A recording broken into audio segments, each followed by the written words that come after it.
नमस्कार, राजधानी न्यूज में आपका स्वागत है। मैं हूं कामिनी शर्मा और खबरों में बढ़ने से पहले आइए नजर डालते हैं आज की सुर्खियों पर। एशियाई खेलों में भारत का प्रतिनिधित्व कर चुके साइकिलिस्ट स्वर्ण सिंह आज अपार्टमेंट में चौकीदारी करने को विवश। जमशेदपुर में मानवता को शर्मसार करने वाली घटना आई सामने। मानगो थाना अंतर्गत कुमरुम बस्ती के तालाब में नवजात का शव बरामद। गोविंदपुर स्थित स्टील स्ट्रिप व्हील्स कंपनी में मजदूरों ने अपनी बकाये वेतन की मांग को लेकर कंपनी गेट जाम कर किया प्रदर्शन। और जमशेदपुर के बेकरी कारोबारियों ने की अनोखी पेशकश, केक के माध्यम से लोगों को कोरोना के प्रति कर रहे जागरूक। अब खबरें विस्तार से। झारखंड की आर्थिक राजधानी कहे जाने वाला जमशेदपुर कभी अंतर्राष्ट्रीय ख्याति प्राप्त खिलाड़ियों के नाम से जाना जाता था।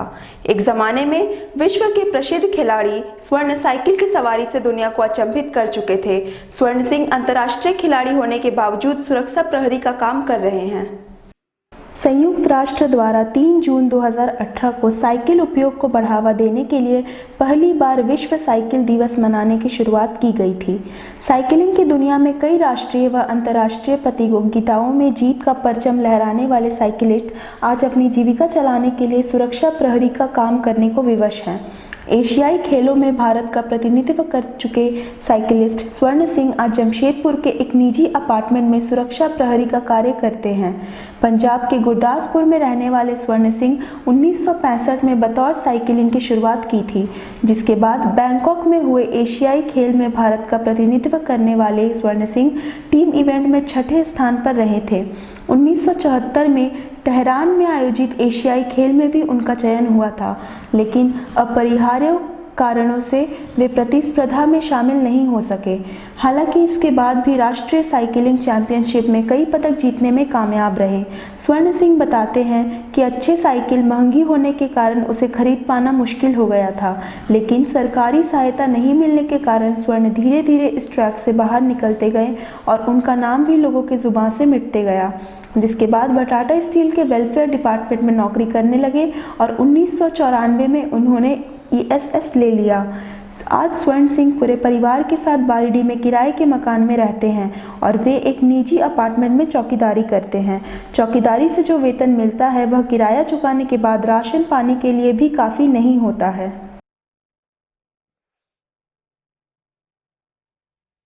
इसमें ख्वाब तो मेरा था कि हमको साइकिलिंग करना है, क्योंकि हम डेली जाकर ग्राउंड में बैठे रहते थे, ये चीज़ को देखते रहते थे। एक अमर सिंह सोखी था जो ओलंपिक गया हुआ था 1964 में। वो जब ग्राउंड में प्रैक्टिस करता था तो हम वहीं जाके बैठ जाते थे। आना चाहिए, मगर अगर सरकार फैसिलिटी देगा तो आना चाहिए। और सरकार तो कुछ कर ही नहीं रही है।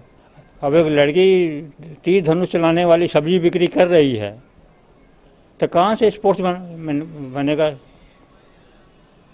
अभी हमें को साइकिलिंग लड़कों को करवाना है तो हम कहाँ से 7 लाख रुपए लेके आएंगे।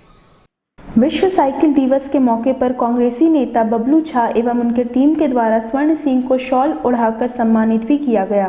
इस मौके पर सम्मान पाकर स्वर्ण सिंह गदगद हो गए और रो पड़े। वहीं इस लॉकडाउन में कांग्रेसी नेता के द्वारा स्वर्ण सिंह को हर संभव मदद करने का भरोसा दिलाया गया।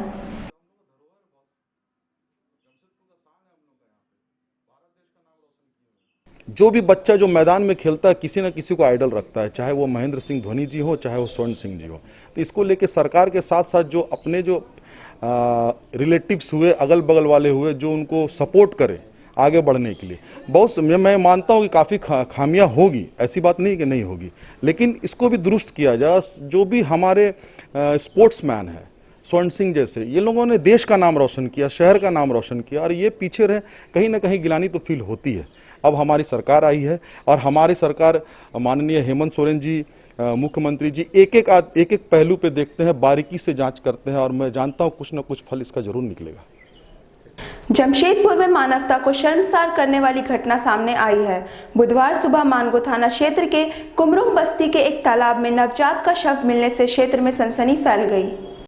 एक कलयुगी माँ ने समाज के लोकलाज के भय से अपने नाजायज संतान को तालाब में फेंक दिया। आधुनिक युग में ऐसी घटना मानवता के लिए शर्मसार करने वाली बात है। बुधवार को एक माँ ने अपने ही नवजात बच्चे को तालाब में फेंक दिया, जिससे नवजात की मौत हो गई। जिसके बाद स्थानीय लोगों ने इसकी सूचना मानगो पुलिस को दी। स्थानीय पुलिस घटनास्थल पर पहुंचकर शव कब्जे में लेकर घटना की छानबीन कर रही है। नवजात बच्ची का शव तालाब में मिलने से इलाके में चर्चा का विषय बना हुआ है।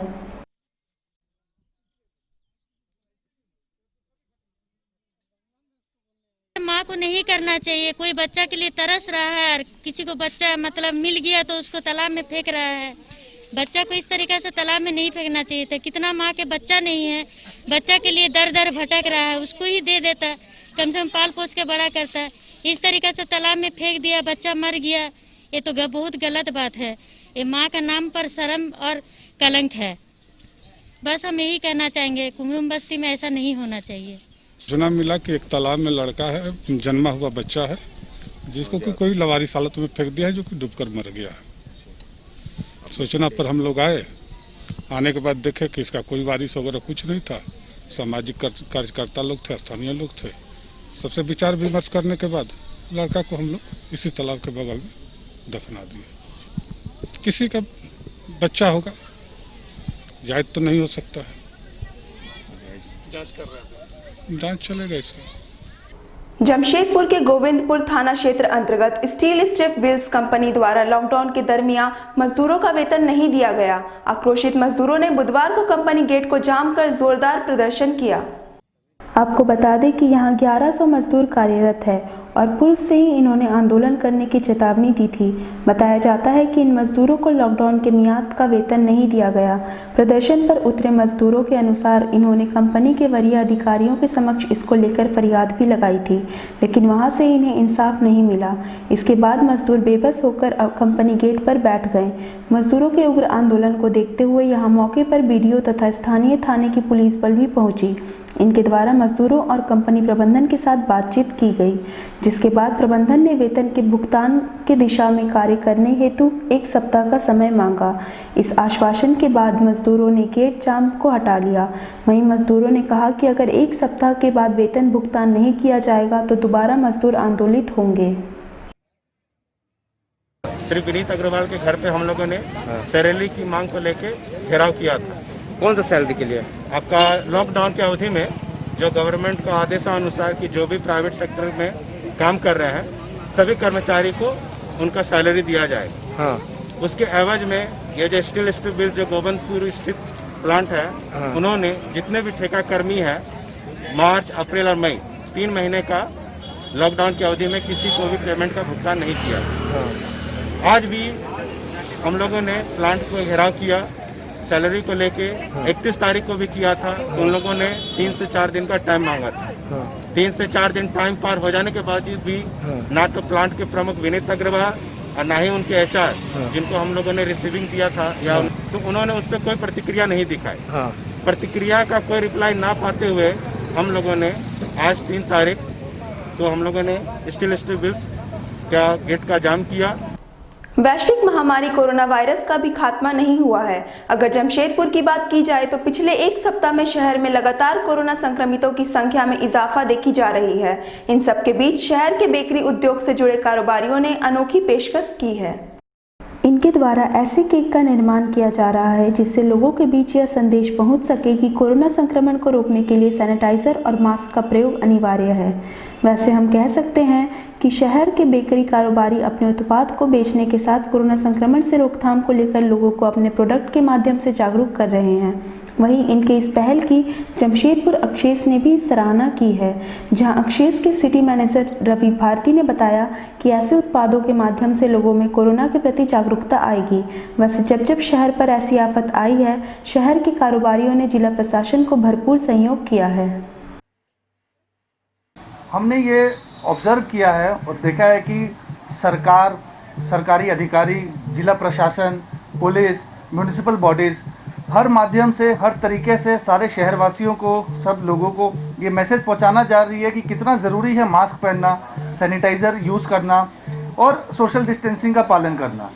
तो वो एक सरकार अपने तरीके से जो कर रही है, तो हम भी अपनी जिम्मेदारी को इस चीज़ को समझ रहे हैं और कुछ क्रिएटिविटी और अपने व्यापार के माध्यम से, अपने बेकरी केक के माध्यम से कुछ ये संदेश दें कि और लोगों को याद रहे मैसेज कि अपने खुशी जो में एंजॉय कर रहे हैं लोग, केक काट कर अपने परिवार के साथ बैठकर, बच्चे बूढ़े सब इस चीज़ को और अवेयरनेस देना चाह रहे हैं सबको कि मास्क बहुत ज़रूरी है, सैनिटाइज़र बहुत ज़रूरी है और सोशल डिस्टेंसिंग का पालन करना बहुत ज़रूरी है। और इनके द्वारा प्रतिदिन कुछ संदेश दिया जाता है वॉलपेपर के माध्यम से।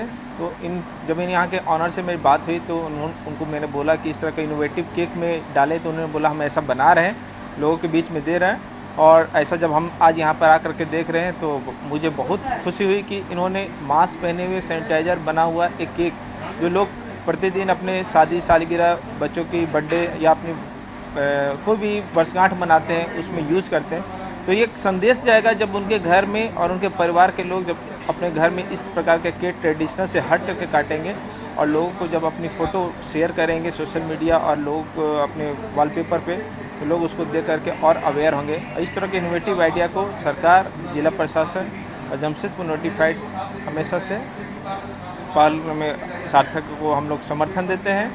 केंद्र सरकार ने अब धीरे धीरे लॉकडाउन में ढील देते हुए लगभग सभी सेक्टरों को खोलने की इजाजत दी है। वैसे झारखंड सरकार की ओर से कपड़ा और सैलून, स्पा एवं पार्लर सेक्टर को छूट नहीं दी गई है। इधर पिछले 70 दिनों से भी अधिक समय से चले आ रहे पाबंदियों के बाद जमशेदपुर के सैलून एवं पार्लर संचालकों के सामने भुखमरी की स्थिति आन पड़ी है। अपनी समस्याओं को लेकर जिले के सैलून, स्पा एवं पार्लर संचालक आज जिला मुख्यालय पहुंचे, जहां इन्होंने जिले के उपायुक्त से मिलकर अपनी समस्याओं को रखा। वहीं इस संबंध में इन्होंने एक ज्ञापन भी जिले के उपायुक्त को सौंपा।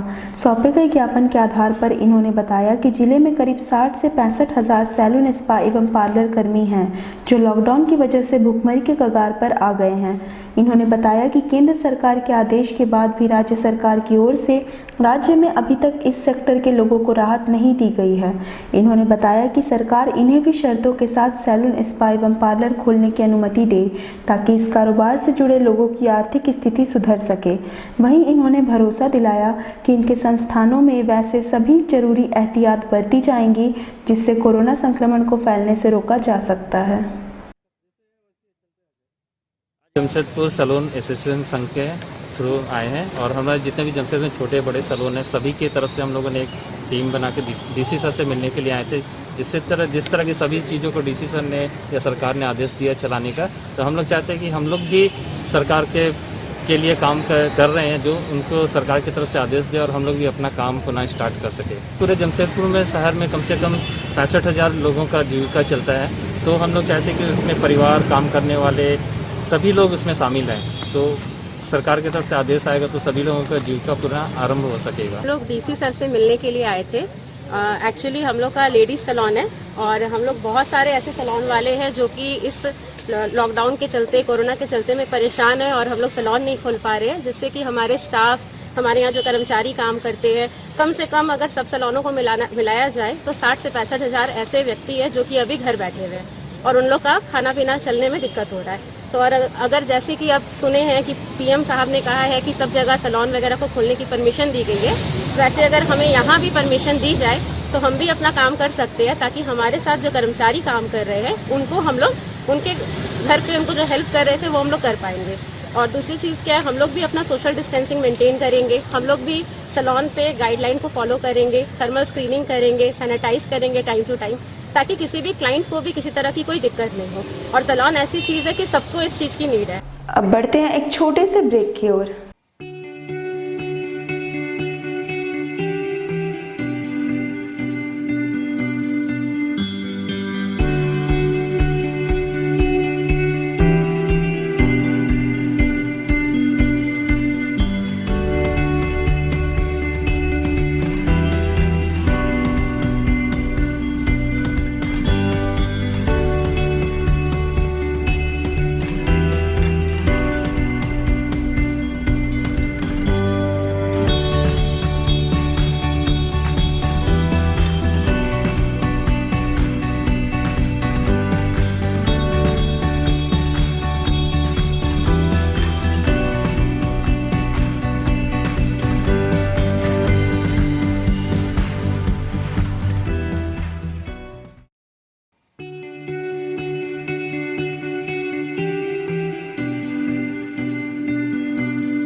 ब्रेक के बाद आपका पुनः स्वागत है।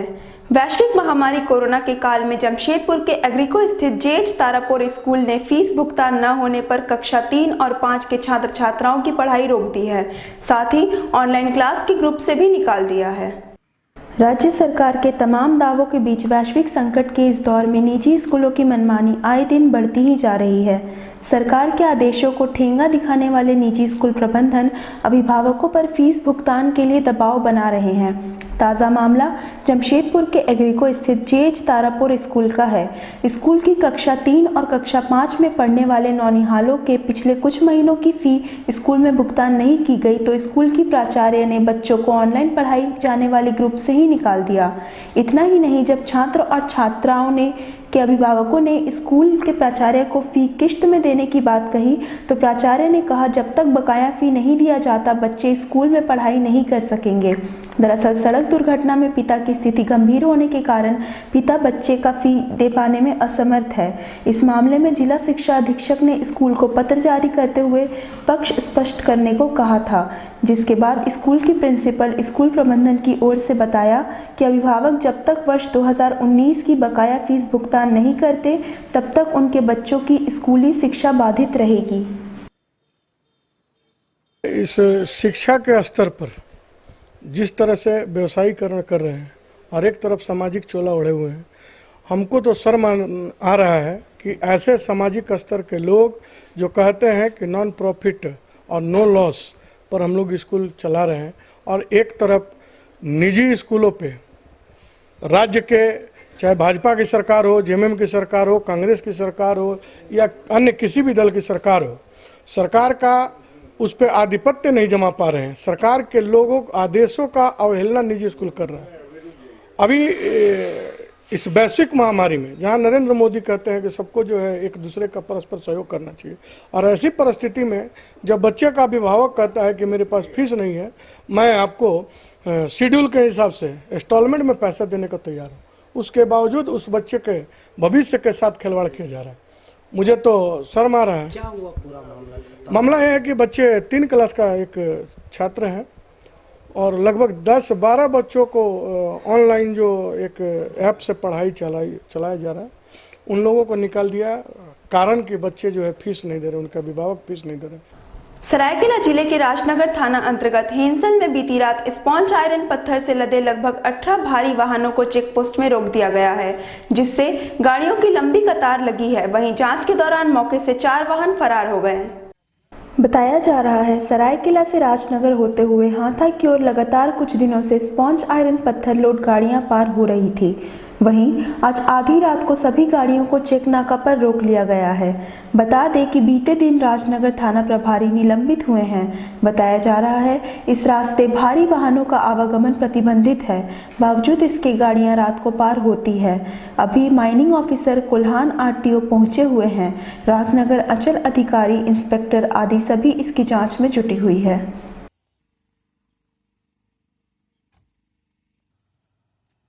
ये हेसल के पास में ये पुलिस ये बैरल लगी हुई है। ये पहले आदेश निकला था संभवतः ये अक्टूबर नवंबर में 2019 को। वो आदेश की कॉपी तो नहीं है।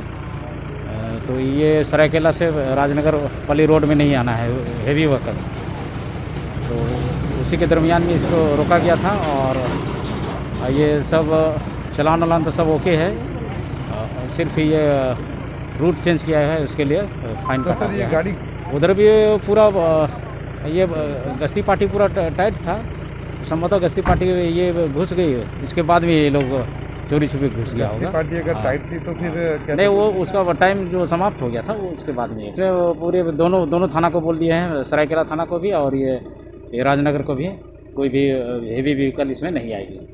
लॉकडाउन की अवधि में जरूरतमंद लोगों की सेवा करने वाली महिला कांग्रेस की नेत्रियों और कार्यकर्ताओं को जिला महिला कांग्रेस के जिला अध्यक्ष द्वारा प्रशस्ति पत्र देकर सम्मानित किया गया। इस मौके पर जमशेदपुर महानगर महिला कांग्रेस की जिला अध्यक्ष उषा यादव ने बताया कि जिस तरह सरकारी तंत्र ने वैश्विक महामारी के दौर में अपनी भूमिका का निर्वहन किया, उसी तरह महिला कांग्रेस की नेत्रियों और कार्यकर्ताओं ने भी वैश्विक संकट के इस दौर में हर जरूरतमंदों तक राहत सामग्रियों से लेकर अन्य ज़रूरी सामानों को पहुंचाने का काम किया।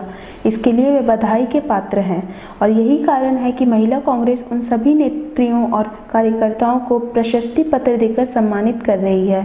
उन्होंने बताया कि आज लगभग 100 महिला कार्यकर्ताओं को सम्मानित करने का काम किया जा रहा है।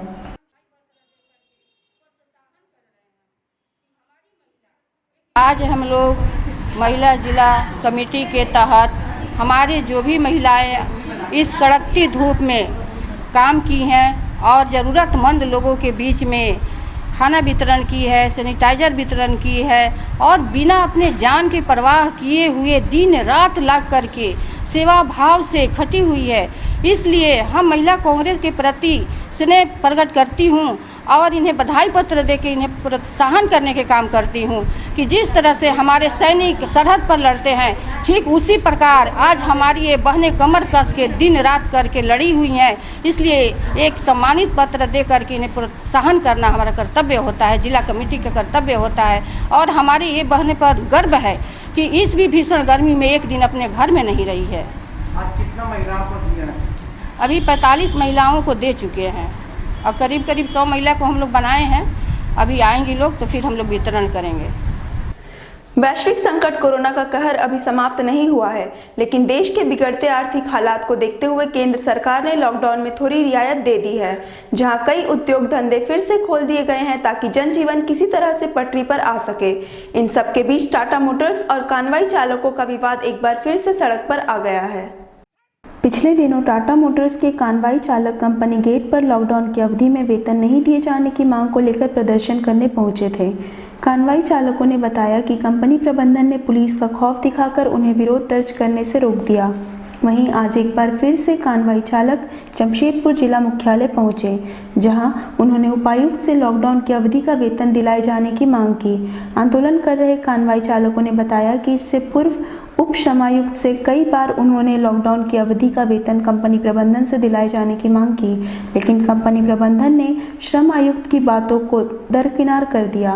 उन्होंने बताया जिनकी वजह से Tata Motors world class company बनी है, आज उन कानवाई चालकों के साथ कंपनी प्रबंधन अमानवीय बर्ताव कर रही है।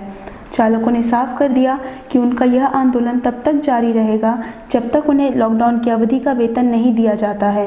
कानवाई चालकों ने बताया कि करीब 900 कानवाई चालक है जिन्हें लॉकडाउन की अवधि में महज 5,000 रुपये देकर कंपनी प्रबंधन ने पल्ला झाड़ लिया। आपको बता दें कि टाटा मोटर्स प्रबंधन और कानवाई चालकों का यह कोई पहला मौका नहीं है जब दोनों का विवाद सड़क पर आया है। इससे पहले भी न्यूनतम मजदूरी की मांग को लेकर टाटा मोटर्स प्रबंधन और कानवाई चालक आमने सामने आ चुके हैं। पेमेंट करने का जो सरकारी आदेश है उसको लेके हम लोगों ने 2 महीना तक प्रयास किया कि सरकारी स्तर से समाधान हो। ये डीएलसी स्तर से समाधान का रास्ता नहीं निकलना, हम लोग 1 नंबर गेट पर गए कि प्रबंधन वार्ता करे। वहाँ वार्ता करने के जगह भी प्रशासन की ओर से टाटा मोटर ने टाटा तेलको थाना को आगे करके हम लोग का दमन कराने का प्रयास किया, लेकिन जिला प्रशासन ने स्थिति की गंभीरता को समझते हुए एसडीओ के माध्यम से हमारा मेमोरेंडम को लिया और हम लोग को बताया गया कि डीसी महोदय के पास आपका जाना है, निश्चित रूप से आश्वासन होगा। आज हम लोग आए डीसी महोदय के पास मात्र इसी बात को रखने कि पूरा हिंदुस्तान के लोग लॉकडाउन में आम लोगों की सेवा में उतरे हैं। वहीं टाटा मोटर उन कनवाई चालकों से लड़ रहा है जिससे बल पर टाटा मोटर आज हिंदुस्तान ने वर्ल्ड के बुलंदी पर पहुँचा है। यार इस बात के लिए हम लोग आए यहाँ पर कि क्या कनवाई चालकों को कितना शोषण करेगा टाटा मोटर, उस पर कार्रवाई कब होगी और कनवाई चालकों को जो लॉकडाउन में 2 महीने का वेतन देना अनिवार्य है। चलते चलते नजर डालते हैं आज की सुर्खियों पर। एशियाई खेलों में भारत का प्रतिनिधित्व कर चुके साइकिलिस्ट स्वर्ण सिंह आज अपार्टमेंट में चौकीदारी करने को विवश। जमशेदपुर में मानवता को शर्मसार करने वाली घटना आई सामने, मानगो थाना अंतर्गत कुमरुम बस्ती के तालाब में नवजात का शव बरामद। गोविंदपुर स्थित स्टील स्ट्रिप व्हील्स कंपनी में मजदूरों ने अपनी बकाये वेतन की मांग को लेकर कंपनी गेट जाम कर किया प्रदर्शन। और जमशेदपुर के बेकरी कारोबारियों ने की अनोखी पेशकश, केक के माध्यम से लोगों को कोरोना के प्रति कर रहे जागरूक। शहर के प्रमुख खबरों के साथ जुड़े रहने के लिए राजधानी न्यूज के चैनल को लाइक, शेयर और सब्सक्राइब जरूर करें। आज के लिए सिर्फ इतना ही। राजधानी न्यूज की पूरी टीम को दीजिए इजाजत। नमस्कार।